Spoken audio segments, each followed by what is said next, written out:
I know that I'm supposed to be supportive, right? Like, it's in the name, support, because I want to be a positive influence, and crow because I saw a bird fly by the window.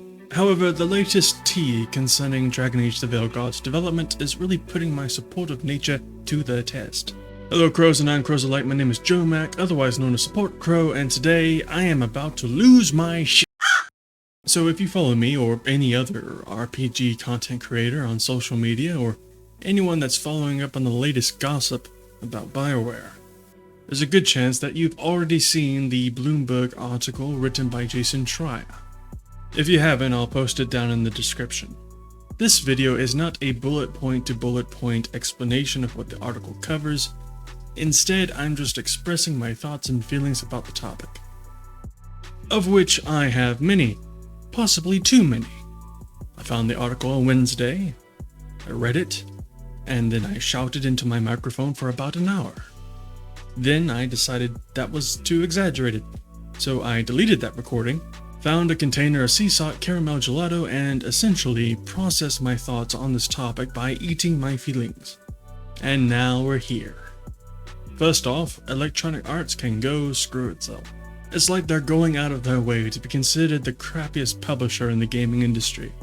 And given how many people have been laid off across many different studios, you gotta really work hard at that this time. Apparently, BioWare, on a good year, only makes 5% of the annual revenue for the publisher. And that makes a lot of sense to me.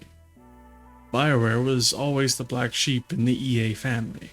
What doesn't make sense to me is that you have these suit-wearing corpo types thinking they know better about RPG games and what RPG players want more than the developers themselves, when 95% of their expertise is publishing shooters and sports games. EA has all these other franchises to implement their gluttonous desire for live service games. Why can't they just leave BioWare alone? It just doesn't make sense to me. Why meddle with a studio that only accounts for 5% of EA's revenue and brings in said revenue from a market that EA clearly does not understand? And we know EA does not understand this market because EA literally called RPG players a bunch of cave people that will supposedly always show up for the RPG title. Well, guess what, EA? Your RPG title launched and 50% of the cave people you expected to be there didn't show up. Then EA had the audacity to say that the game underperformed because gamers want, quote, shared world experiences. Lord forbid they take any kind of actual accountability.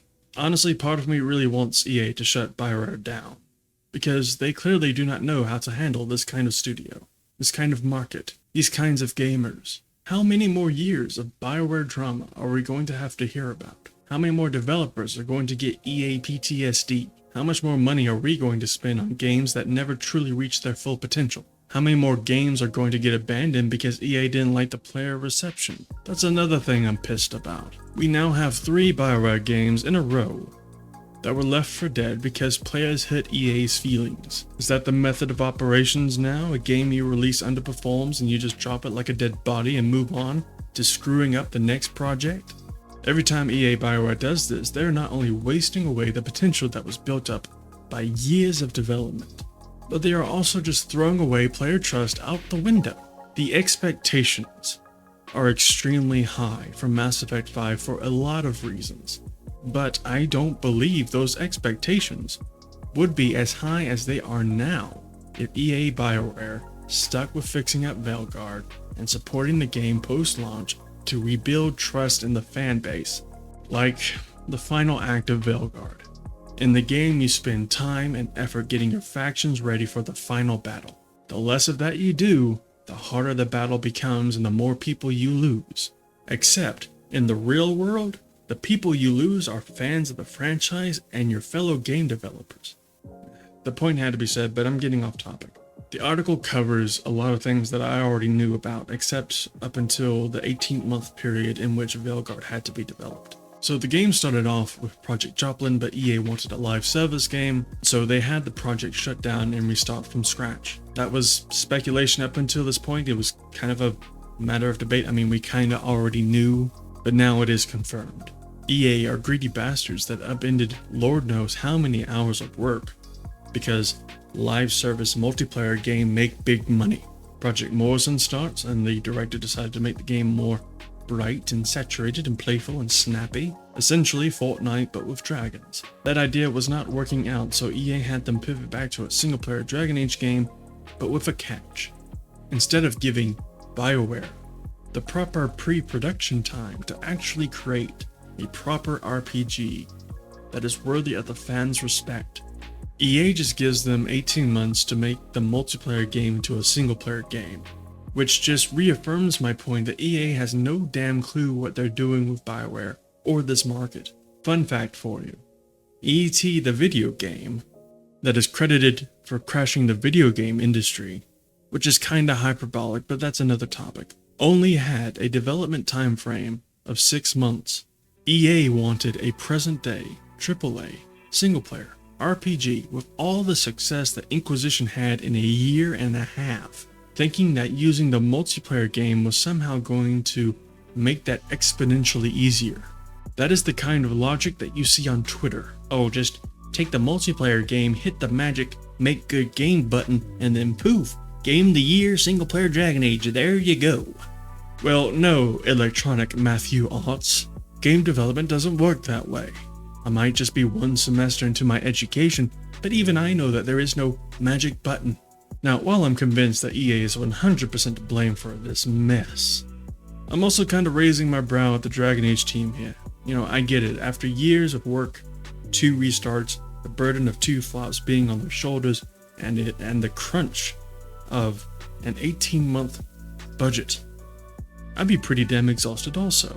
However, when the Mass Effect team stopped what they were doing to help out the Dragon Age team to find a quote pirate ship, then I can see how the cultural clashes and supposed resentment between the teams could arise. When one of the devs posted their frustration about the Mass Effect team getting more love from EA, I was also among the many that shook a fist at EA. Now though, I can kinda understand why. If I may be the devil's advocate for just a solid second, if I'm running a business and I have 2 teams, one being quote the USS Enterprise and the other being quote a pirate ship, then who do you expect I should spend most of my investment in?